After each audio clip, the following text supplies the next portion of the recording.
Are you ready? Did you light the candle? Okay, let's start the ritual. Welcome to Intuitively Wild, the podcast. I'm your host, Rachel. This is a space where truth gets its voice back because shame loses its power when we speak to it. Here, we don't skip the hard parts. We sit with them and we learn to hold ourselves inside them.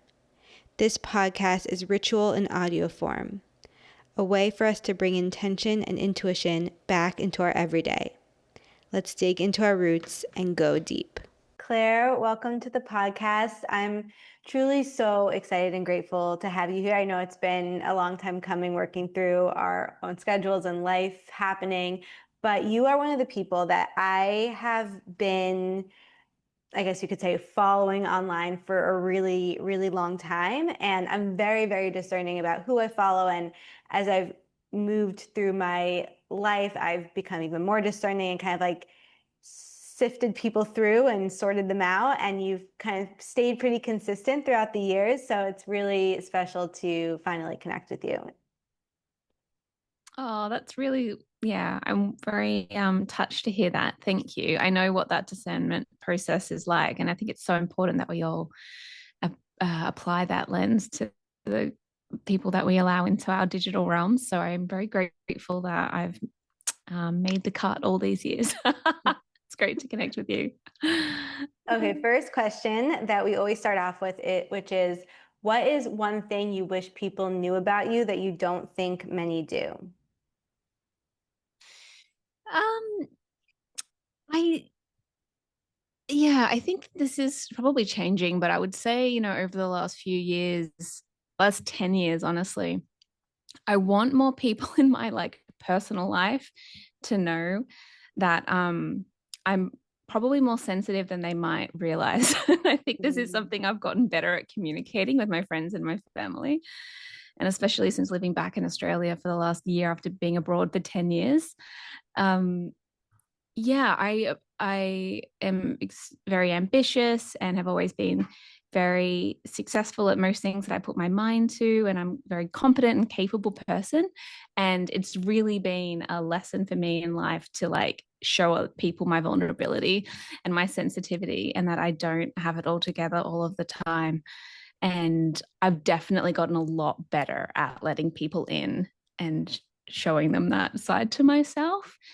So I think, yeah, on a personal relationship level, that is definitely something that I guess I wish more people knew, but it also feels like it's my responsibility to show people that side of me more. And I'm doing it day by day. Yeah, I actually relate to Yeah. that a lot. And I'm curious, how have you learned to show people that more? Like, what has that process been like for you? Yeah. So over the last year or so now, my partner and I have been navigating an infertility journey. Mm. And that came as a huge shock to me, and that would be my path. I did not expect that. And so it has been necessary for me to let my friends and family know that I don't have full capacity right now. I can't say yes to everything that I might normally say yes to. I'm not able to be there in the same way that I could before, and that I'm struggling at times, and that I'm not doing okay. So being honest when people check in, Mhm. saying no when I need to, just, yeah, like being honest about the tension and the discomfort of how tough the road has been. I'm not able to do that with everyone, and I don't think that's necessary. So I'd say that there's a handful of people that I can be really honest with, and that feels like enough. Not everybody needs to know all sides of me, but the people who matter, it's important to me that I'm real with them, even when things aren't, yeah, bright and shiny and happy and easy all the time. Yeah, absolutely. And I feel like, to me, some people have taken it upon themselves to speak openly about certain things online when they're going through a hard time, such as infertility. And I think that's, of course, so brave and courageous and important. And I applaud their vulnerability. And at the same time, I think that we can put that above being vulnerable and emotional and honest with the people in our very personal lives. And that's the most important piece. Like, yes, it takes a certain level of courage to do it online, but it can take even more courage to do that one-on-one with going really deep with those people in your life and really allowing yourself to be seen in that way. Yeah, I mean, I feel really seen by everything you just said because I've spent the last 13 years sharing initially blogging and then social media, very, very openly and vulnerably about my life and intentionally doing so. But there is a different edge when it comes to being like that with, yeah, people in your circle, in your real personal life, family and friends that I do find more difficult than, yeah, jumping on Substack and writing like a 1,200 word essay on, this like pain in my heart. That's easier for me actually than sitting across from a girlfriend and having a big cry sometimes and being really honest about how tough it is, or a sister or my dad, like that's my edge at the moment. And it's really important work for me anyway right now. Like, so yeah, I feel really seen by your comment because I think that it's very accurate for me. Mm. And why, I mean, I'm sure this is different for everyone because I can speak to it because I have experienced this, but why do you think that is? Why do you think it can be so much easier or simpler to bare our souls and our hearts to thousands of people online versus sitting down with a best friend or a dad or a partner? Yeah, I'm sure it's very multi-layered. Just as you're talking, I'm thinking for me, it's like, to be honest, there is a separate self. Like, as much as we can try to be our authentic selves, online, there is a persona that we present to the world when we're creating digitally. And I've been working online for 13 years, like I said. So there is a Claire Baker that is different to the Claire Baker who sits here, who, catch up with my parents for dinner tonight. Like they're different people and they kind of have to be. And I've made peace with that over the years. But sometimes it is easier for that, like the public facing version of me, and it doesn't even have to be online, it can be in any like public facing realm, that it is easier for her to share and talk about these things because people don't know me in the same way that my family and friends do, who have known me and have an assumption of who I am and their own stories and constructions of me since I was born. So, like, the relationship I have with my sisters is much more complex because we've known each other since we were children. They have all sorts of stories and versions of me over the years than someone who's been following me online and reading my work here and there for 2 years. It's a really different relationship. And I think that we do ourselves a disservice um, by giving those like work relationships or the digital relationships, or what I hear people talking now is this kind of parasocial relationship where we think that we've developed an intimacy with someone that we follow online. But the truth is, we haven't really, like, we don't really know these people. And I think more and more, I suppose, as the internet continues along its path, we're going to understand more about these sorts of digital relationships we're creating. So I think for me, that's the first thought that comes to my mind, is that there is just like multi layers of relationships with the humans who have known me for 39 years compared to someone who's been reading my work and enjoys it. And I appreciate that, but we don't have the same vulnerability and intimacy. Um, it's impossible. Absolutely. And even there's just a layer of depth and vulnerability that's added when you're in person with someone. Like they can watch your like subtle movements and like the way your face changes and just see your everyday habits. And there is sort of a protection field when it's screen to screen. And I've grappled with that because I really value authenticity and showing up as fully as I can and as honestly as I can online. But no matter what, there is this screen, there is this block, and you can't cross over that. And that's just how it is, which also brings me to something else I wanted to talk to you about, which is you've taken a break from Instagram. And I am curious your decision and your experience with that. Mm. Yeah, so I guess I've been using Instagram like many of us since when was it? 2012, I suppose. It sort of became more of a thing that people were using. And then I started, like I said, I started blogging around 2013. And so I was using Instagram more and more from that point onwards. So it's been a long time that I've been using this little app, like many of us, to share our lives. And I would say probably about 6 or 7 years ago, I realized that I just can't be online all of the time, as in like throughout a year, especially. I really need time away. So for many years now, I've been taking probably about a month off every year. There's a natural ebb and flow in my business, and usually around December, January, it's pretty quiet. Like that is a time that's pretty easy for me to take a step back. So I naturally lean into that. And yeah, so I've been taking these like 1 month digital breaks from Instagram for some time.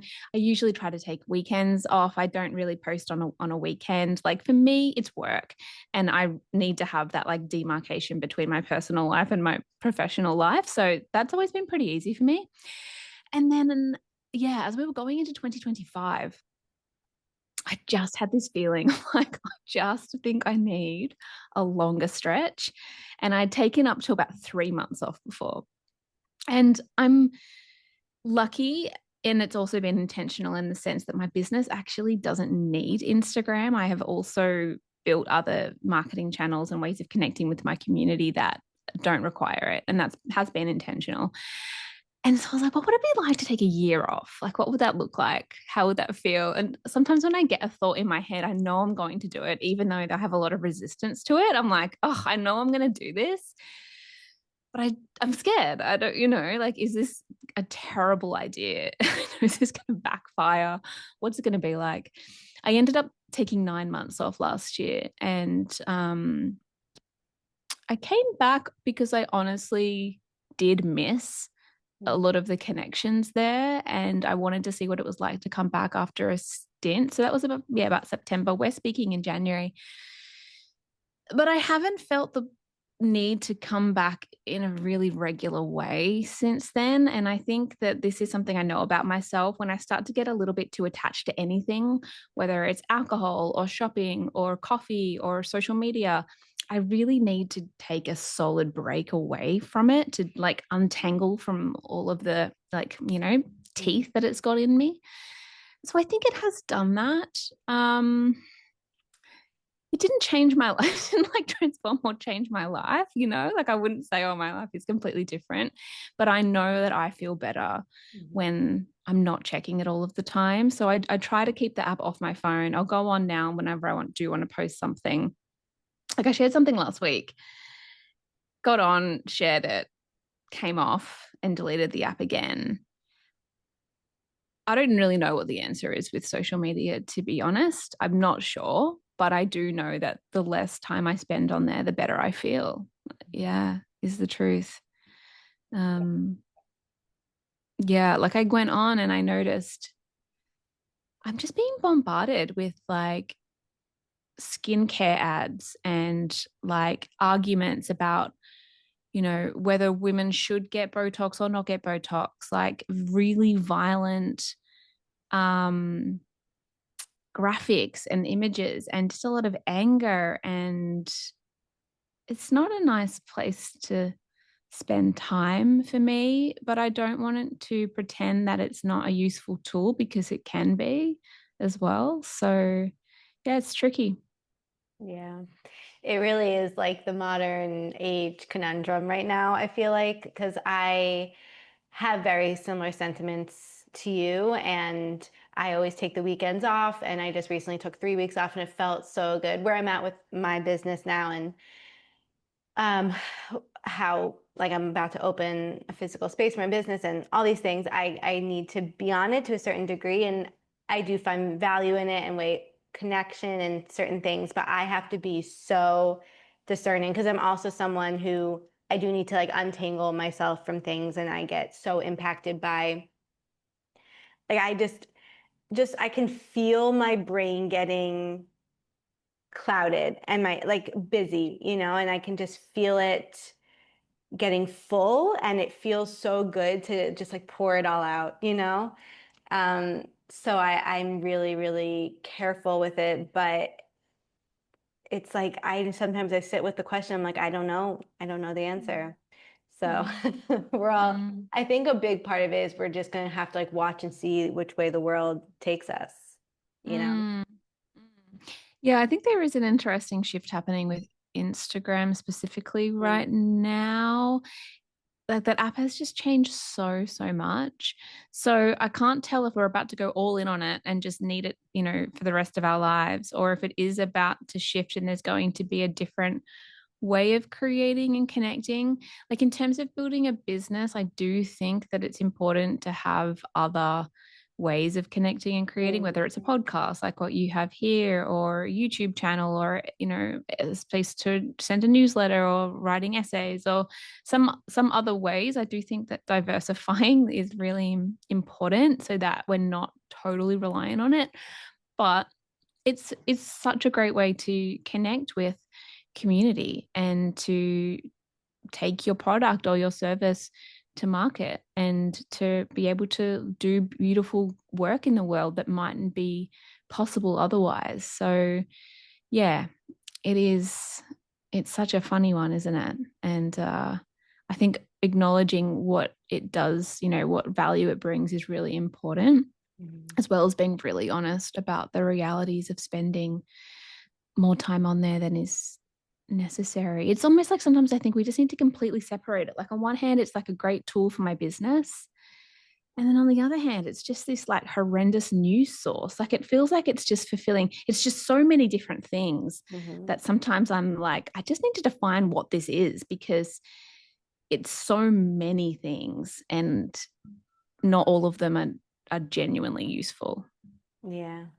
And I think where it can get really dangerous is when it just becomes like ingrained in our DNA, like people just without even knowing are just on their phone scrolling. And I think bringing the intentionality and presence back into it is what's so important. And that's why I think like taking breaks or just having certain guidelines for yourself can be really helpful because we need different things on different days. And this is like the crux of why I love your work is how you talk about cyclical living and the I mean, most of your work is centered around the cycle, the woman's cycle, but the moon cycle and how we all are different people on different days. And embracing this in my life has been truly life changing. And you're one of the first people who helped me sort of like start to dig into this. And so I really want to talk about this with you. And I would love to hear, I guess, where this started for you, why you became so interested and passionate about this, and then how it became your work. Mm. Just seeing your dog pop up on the screen. So Yeah, cute. he's here. What's his name? His name's Theo. He always wants attention. So he's right now, you can't really see him, but he's just like sitting in front of me and I have to have my hand petting him or else he'll just like be very So annoying. cute. Oh my goodness, adorable.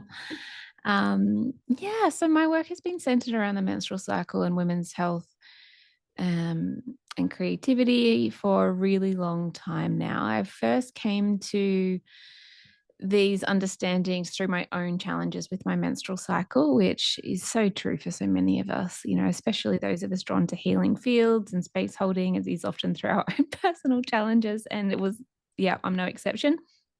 So I had been on the birth control, oral contraceptive pill, from the ages of 16 till about 26. And I joke that when I turned 25, I went through my quarter life crisis where I was just like, really reassessing everything in my life. I just had a moment where I was like, what am I doing? Like there was so many things that I wasn't feeling aligned with. I wasn't really interested in going out or drinking anymore. And I started practicing yoga and returning to things I loved doing as a kid and thinking about my career. And one of those things that stopped feeling good to me was taking the pill every day, especially as I was learning more about gut health and nutrition. And I started studying nutrition and to become a health coach. And yeah, I decided, why don't I come off it and see what happens? So I did. And for a whole year, I experienced what's called post pill amenorrhea, which is no menstruation at all for 12 months. And that was pretty scary, honestly. Like, I didn't expect that. And had assumed that my periods would just return to normal. And so that gave me a fright, honestly. And it led me down a rabbit hole of learning more about ovulation and about the menstrual cycle and fertility and hormones and things that I had no idea about, essentially. Like I basically started my period and then went straight on the pill. So I had no real embodied understanding at all of what ovulation felt like and what it really felt like to bleed. And I just used to skip my period all the time on the pill, skip the withdrawal bleed that happens. So it just felt like, yeah, God, I had so much to learn. And I just dove into so many different books and learning from different teachers, and simultaneously was studying nutrition and setting up my business to work as a women's health coach. And so pretty quickly, I started having these conversations with the clients that I was working with as well, because it seemed to me to be kind of crazy that we could be talking about diet and motivation and exercise and like personal goals and not considering the fact that women's hormones change every day, every week, that they're different all of the time. And we hadn't learned any of this in my training. And I know things are different now, but back then, there was no discussion about how the female body and the male body might need different approaches. So I just started asking my clients, like, do you feel different when you're menstruating compared to ovulating? Like, yes, you're feeling a lot of self-doubt about your relationship or your work. Like, where are you in your menstrual cycle by chance? You wouldn't happen to be in a luteal phase, would you? And we just started having these natural organic conversations. And that's how it began to grow. And if I'm honest, it took me some time to really own this aspect of my work because it felt scary to me and a bit weird. I didn't really want to be known as like the period coach, like this, the person who just talks about periods all the time. So it was a few years of like behind the scenes work with women and then teaching some workshops. And once I started, teaching these workshops in person and just seeing the huge response that women had when they realized that they weren't alone in having these shifting like feelings week to week and that they're not crazy and like it's totally normal. Then I had this real moment of knowing, okay, I've got to do this. And it's just been building on and on from that year after year. Since then, it was about 10 years ago that I remember thinking, okay, I'm going to really go all in on this.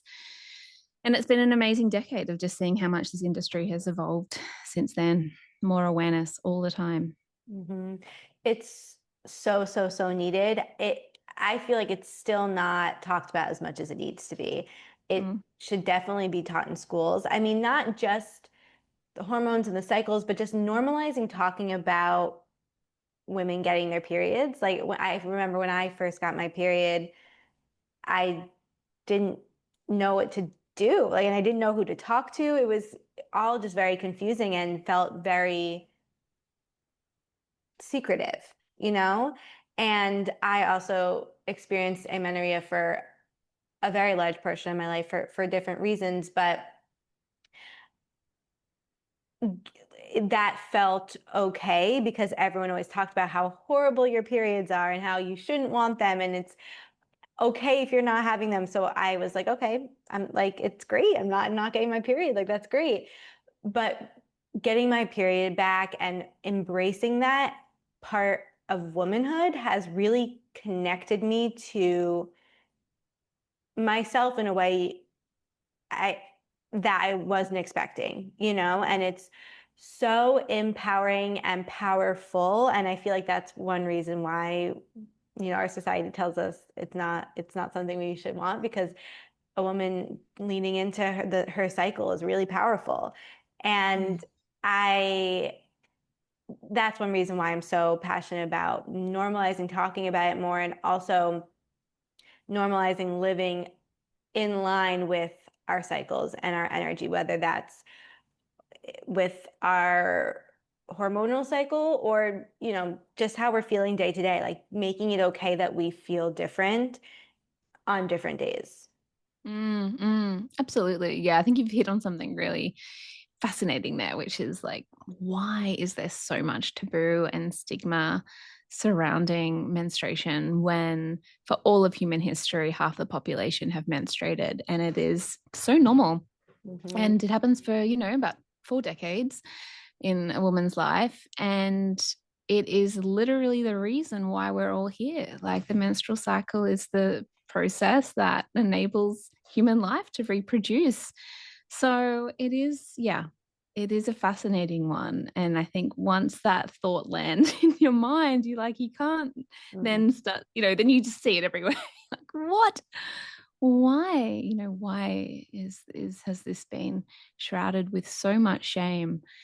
Yeah, I'm spending a lot of time really thinking about this actually at the moment. So yeah, I'm glad that you brought this up. I think it is complex, but um there's a power there that is so mysterious still. To our rational scientific minds, there's still so much mystery there. Mm-hmm. And it's a unique experience to the female body. It's one that the male body does not get to have in this lifetime. And it's so magical. And yeah, while this infertility like experience for me has been so shocking and so um, awful, it has also given me an opportunity to just really reflect on how extraordinary the female body is and what we ask of it and what it's capable of.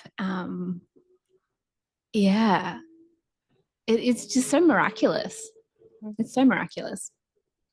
Absolutely. And it's unpredictable and it's Yeah. uncontrollable. And I think that's part of Yeah. why it's scary and why people try to control it in all the ways they do. Um, you might not have any other thoughts, but you mentioned you've been thinking about this a lot. I'm just curious if there's any other thoughts you've had around this, or any other ideas you would want to share. Yeah. I think the one thing I'm really sitting with right now is the like connection to the divine, to whatever the source of our creation is. I call it God. People have different names for it. That's what we believe, that there is something beyond us.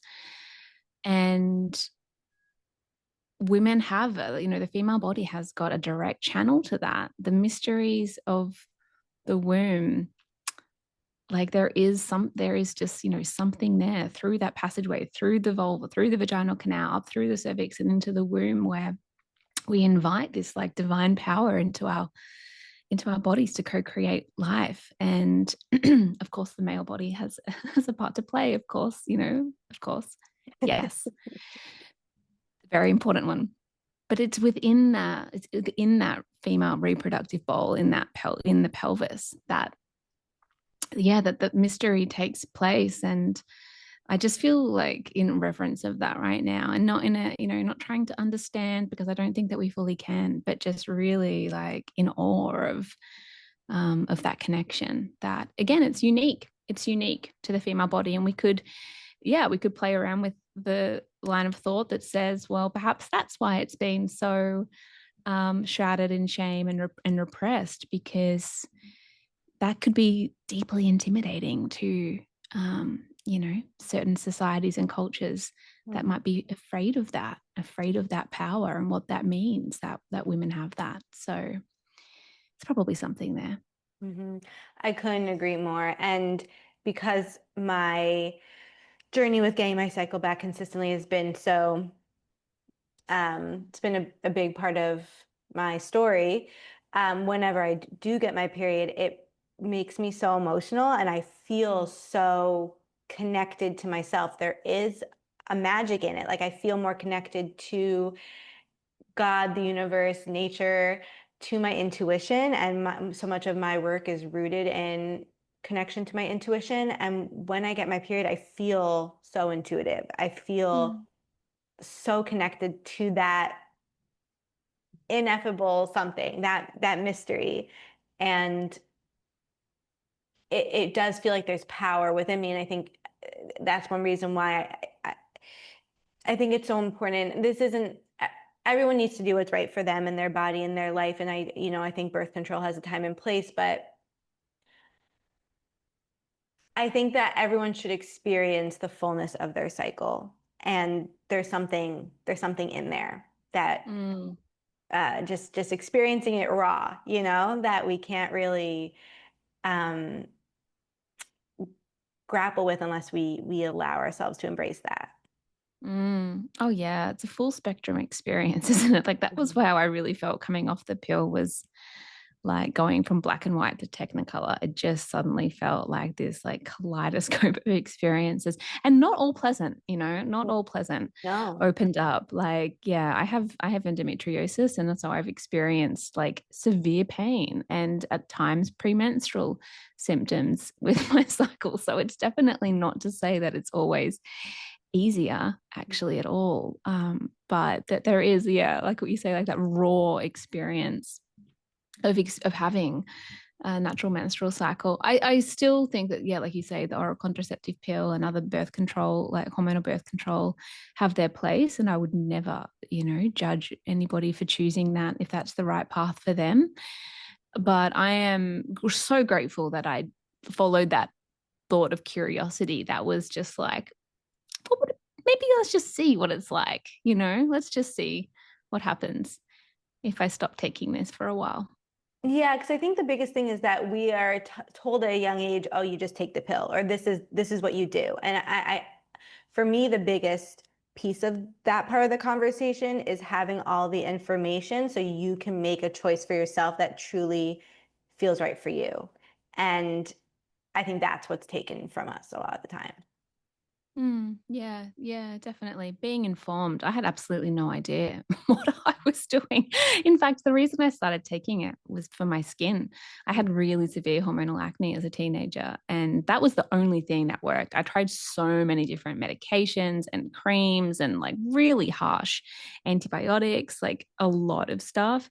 And so the pill sort of felt like just this really easy, moderate thing that I could take that actually worked for me. And I'm so grateful for that. And I'm grateful for the years that without the knowledge I have now, fertility awareness, like I didn't risk getting pregnant when I did start becoming sexually active and wasn't ready to have a child. No one had taught me how to chart my ovulation. So I am grateful that that was my experience. And yeah, wouldn't it be fantastic if we were able to empower young people with the knowledge of how to actually understand their cycles and tune into their bodies and they can, and make that informed choice around birth control because there are side effects, and there is a trade-off like with everything. There is a trade-off with the pill, whether that's mineral deficiencies or the hormones that aren't created when ovulation is suppressed that have benefits to the body. So just being aware of those considerations I think is important. And I do think it is improving, Mhm. but it has its place, like you say, totally. Yeah, yeah.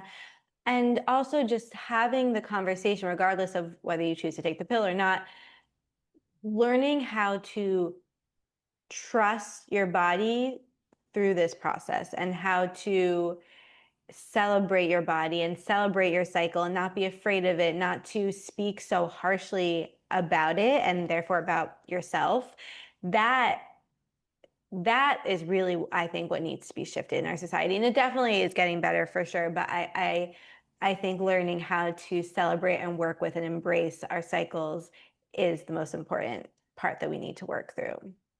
Yeah, I like that with that line of thinking. Like it's about your mindset, it's how you see yourself, it's how you see your body and your cycle, and recognizing that they're not separate. If Mm-hmm. we have a lot of negative associations and feelings towards menstruation that are unexamined, then yeah, like you're directing that negativity towards your body and ultimately towards yourself. I really get that. Like I think for me, it's been such a journey of realizing like, yeah, I struggle with some aspects of my menstrual cycle for sure. Like I said, endo has at times made my life incredibly difficult.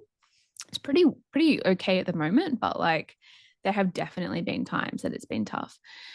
And not like bypassing over that, being really honest about that. Like this is difficult. This is really tough. Um, but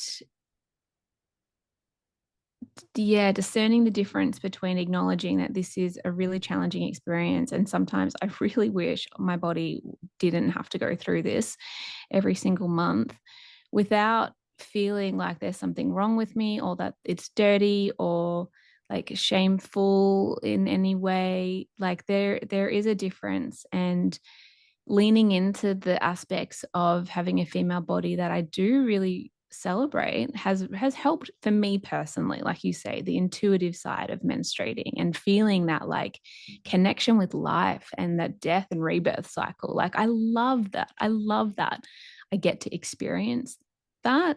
That has helped me for sure.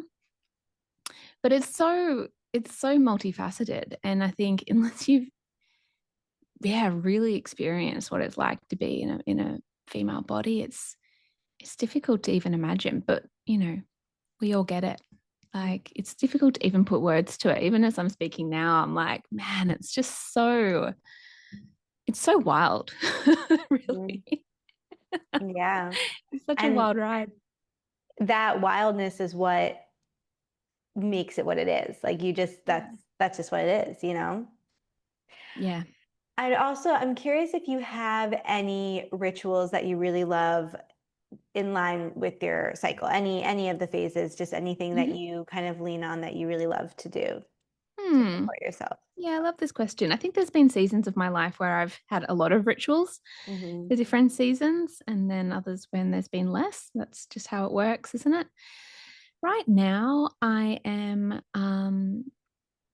yeah, I'm in a place of really honoring the first few days of my bleed after a period of not doing that as much. I think again when I started trying to get pregnant and then my period kept coming, I was like, oh, okay, we've done a lot of work on this relationship and now we have a whole new layer. I think that's the other thing with the female journey, which is so fascinating, is that it's changing all the time. All the No time. matter what season of life you're in, like your relationship with menstruation is going to reflect like what else is happening in your life too. Hmm. So, yeah, there was definitely a period of time where last year where I was like, oh, I can't even bring myself to like be in that place of reverence right now because actually I don't want to be bleeding. Um, but like the last few cycles, I've found like that deep rest. Like honestly, for me, it's just like let's just shut life down for a day, if possible. And I was bleeding last Sunday, and it was just such a beautiful day. Like I really love the ritual of like getting up and kind of pottering around the house and doing anything that does need to be done and then taking myself back to bed at some point with some snacks and some rose tea. And I've got a bleeding playlist that I've been listening to for 10 years. And the association of that music now just really helps me to like fully rest and let go and to experience all of that beautiful like intuitive magic and like yummy visionary um feeling that time gives me. I quite like a bath when I'm bleeding as well. I like having lots of red around. Like I've got a red blanket that I use when I'm menstruating, and here and there I'll play with different things with my blood, but I'm doing that less at the moment. And then, yeah, at the end of my bleed, I like to really give everything like a really good spring clean. Like I'll change the sheets and hang everything out that needs to be hung out. And like, yeah, just like bring in like a lot of beautiful, fresh spring energy into the house. At the moment, honestly, that's probably it. Like I've always journal around my cycle, and that's been a big part of my process of connecting more with my cycle. So there are always different kinds of journaling that I'll do at different times. But like I said, last year, my cycle and I had a bit of a tumultuous time. So this year, my main thing is just like, yeah, being with those first couple of days. And anything after that, it is what it is. Mhm. Um, but those first couple of days are really precious to me. Yeah. Yeah. And hopefully I won't have them soon. So I keep thinking that maybe this will be the last time for a while so I really want to appreciate them now as well. Like, wow, while we have this time together, because it won't last, whether I'm pregnant soon or whether, I reach menopause in 10 years, like at some point it will come to an end. There will be that final bleed. And I am conscious of that the older I get. Yeah, that's so beautiful. And the day that you had last Sunday sounds like the perfect ideal day on your bleed. And it's true.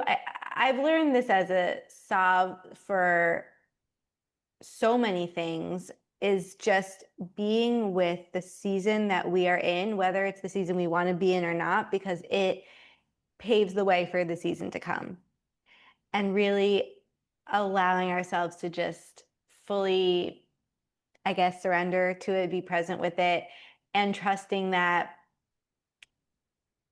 it's what we need to experience to get to the next season. And that mindset has helped me a lot. And it's allowed me to kind of let go of my tight grip on the world and kind of ease my need for control and soften into the present moment. And it sometimes it allows the next season to happen, and that surrender is what's needed to open the next door. And but either way, it brings me the exact lessons and experiences and insights that I need to have in that moment. Yeah, I think that's a really great lesson for all of us to just be in the season that we're in. And you're right, sometimes leaning into the gifts of that season and surrendering to it is exactly, as difficult as it can be, the doorway that ushers you into the next. It doesn't always work like that, but Definitely does not always work like yeah. that. But it does help Yeah. to just, yeah, appreciate that it is transient. And we all, we know this. And we know, this is what I love so much about menstrual cycle awareness and yeah, like learning to track your cycle days and your seasons, is that it does begin to school us in this knowledge about how to approach life, essentially, because we realize, oh yeah, no matter how difficult one phase of our cycle may be. And I have to say, after so many years of working with women, there is usually 1 week at least that is trickier than others, and it's really varied, actually, what that can be. But learning to work with that and really in an embodied like level, appreciating that it will end, like the next phase will come, and actually like being with it isn't so bad, no matter how difficult it can be. Like we are so resilient, and we can learn to be with it. And oh man, it's tough, but it's such an incredible lesson for life, because we are all thrown challenges. No one is like has the exception to that. Life can be really difficult. We will all find ourselves on paths that we don't want to be on.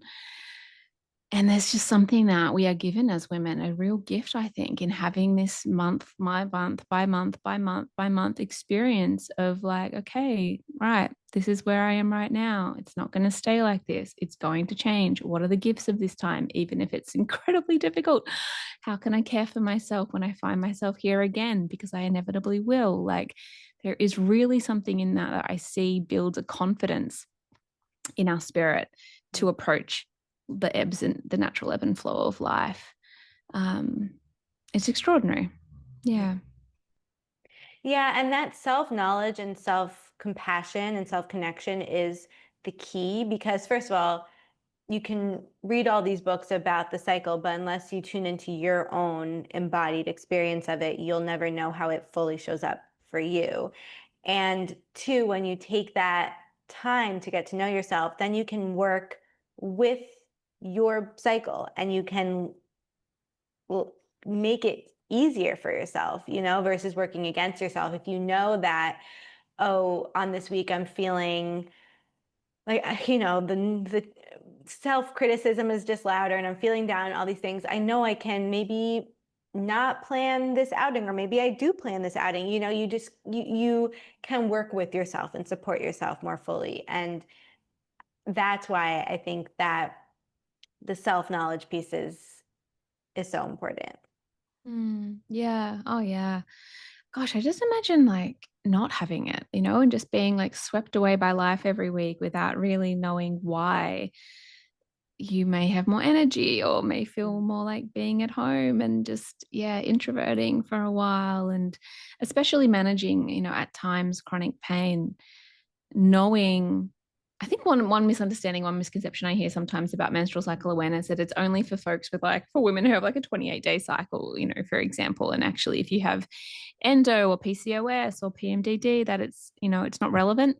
When in fact, actually, I think when you do have struggles with your menstrual cycle, whatever they may be, like this work actually is so deeply supportive, because you can plan and anticipate, to a point. I think we can all agree, like you said earlier, it's unpredictable. The female body in the menstrual cycle is unpredictable, but there are patterns, and we can start to like tune into those patterns, and really like deeply care for ourselves. So although life can be like, changing all of the time, and we're always moving through different seasons of life, I find for me, my menstrual cycle awareness practice becomes like a handrail through life. And it's like this something that actually really holds me. It's a chance every day to check in with myself. Like, okay, cool. What day am I on today? Yep, great. This is where I'm at. This is how I typically know this time feels for me. I'm going to take that information into my day,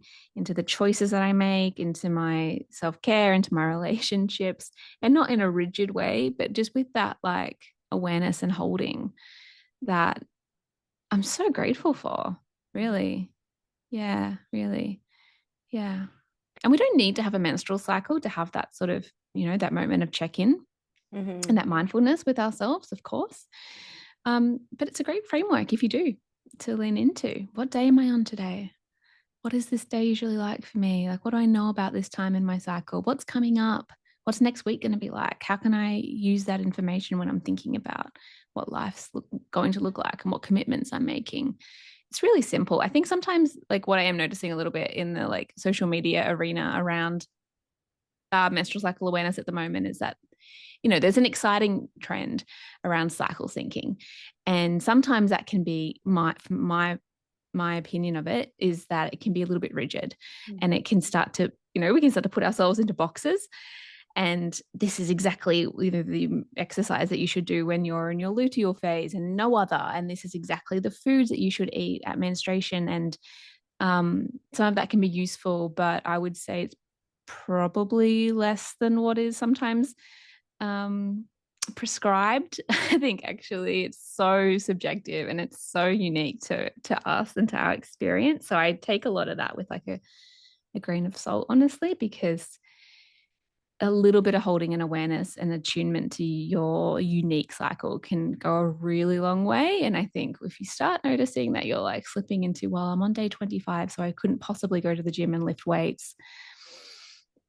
Yeah, I would maybe put a question mark over that, actually, if that's what you feel like your body would really love today. So it's that tuning in. I think that's more important than, TikTok cycle syncing tips. I couldn't agree more. And, those tips come from somewhere and they can be a helpful foundation or a place to start. But if you use them as the end all and be all, they just become another set of rules. And you're still continuing to disconnect from yourself. You're still continuing to kind of like try to fit yourself into a box. And really cycle syncing and getting to know your body is about this fluidity and this freedom and this self-knowledge. So I very much agree, and I've seen that too. And as someone who's a recovering perfectionist, I can find myself being like, oh, it needs to be done this way. And for me, the answer is always to come back to know what is actually right for me in this moment and trusting that. Yeah, yeah. I get it. I get the temptation. It's it's very alluring to think like, oh, great. There's a plan that I can just follow. I don't have to think about it. Like this is exactly what I do on every day and in every phase. Um, and sometimes we do need to learn the rules to break the rules, right? Like there Oh, that's is, what I always say. I love that. Yeah. yeah, yeah, yeah. It's true, and I get that. I get that. And then I think there's a moment where we have to take back our agency and remember that we are the experts on our own body. And it's changing all the time, as we've said numerous times now. Like, you get an Exactly. idea of what one phase is like, and then it can change. Exactly. And we can't control it. Again, this is us trying to like control it, have it be predictable, but that's not, the cycle is the opposite of that. And we Mm. have to allow that to be what it is. Mm. Okay. Living intuitively wild means connecting to your true self and living dedicated to who you are at your core, no matter what. How do you feel like you live intuitively wild? Mm. I for sure following, yeah, my menstrual cycle and listening to that. I honestly, for me, has been the biggest um pathway to being more connected to my intuition and to my wild nature. Definitely. Like I always say, my path kind of followed like yoga was sort of my door into it actually. Me too. Was it for you as well? Yeah. So yoga really, I think, was the first path that I took. And then when I started practicing menstrual cycle awareness, that's when, yeah, that's really where I've landed as like the practice that I mostly come home to. Definitely, like, yeah, it has been up and down. That journey has been really up and down, but that really helps me. And I think a few other daily things are like exercise, getting I have to move, my body every day, moving my body, exercising, sweating. I'm pretty like basic, honestly, when it comes to health. Like I just think eating regularly, getting outside, moving my body, like the basics, getting enough sleep. Like they really move the needle in a way that I love all of the extra like rituals and magic and supplements or therapies in my life. But like if I had to choose, it's like menstrual cycle awareness, sleep, exercise, and eating good food. It's the basics. Simplicity. I mean, that's been one of my greatest teachers, especially recently, and always just coming back to simplicity and stripping it back. There's so Yeah. much power in that. Yeah, and again, I think we like the temptation of the shiny new thing, Absolutely. like, oh, maybe there's just this one therapy I haven't tried yet, or this one supplement that I haven't taken, and those things might help, but if you haven't got the basics down, it's difficult. It is really difficult. One thing I'm doing a lot at the moment as well is taking time for prayer in the morning, Mm. and that is really making a difference in my day. Is just like without, first thing I get up, I scrape my tongue, I have some water, and I sit down and just take 10 minutes to connect and, yeah, and to pray. And that has been, yeah, that's been a really nourishing way for me to go into my day more recently. Mm. Yeah. So beautiful. Yeah, my morning connection ritual is so, it's the foundation of my life for sure. So Mm. I love that. Claire, thank you so much. I'm so grateful that you came on. Is there anything you want to share with anyone before we go, where they can find you? Anything? Hmm. Yeah, so you can find my website at clairebaker.com. I also run a practitioner training called Cycle Coach School for anyone who's interested in integrating menstrual cycle awareness into work that you're doing with clients. And that's at cyclecoachtraining.com. And like we said, I am on Instagram. I'm on there a little less than I used to be, but I am still there at _Claire Baker _. otherwise, it's just been a real pleasure chatting with you, Rachel. And yeah, I feel like we could keep nattering on for hours, but Absolutely. yeah, I really appreciate this conversation and just celebrate all the work that you're doing and yeah, just empowering women to really reconnect with. Thank you so much for joining me on this episode of Intuitively Wild, the podcast. I hope it helped deepen your connection to yourself, sparked some insights, and inspired you to live intuitively wild. If you enjoyed this podcast, it would mean so much to me if you would share it with others and leave a rating and review.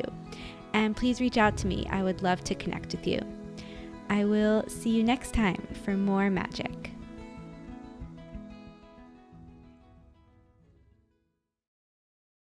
With their true selves. And if there's one thing I would say, like if you're curious about this work, grab your calendar and have a look back and see when your last period was. The first day of bleeding is day 1, and then you can count forward from there and just start to sink into everything we've been discussing today, like curious reverence for your body, and let's see what you uncover. Yeah, get curious, and I love that practice to start. So, thank you.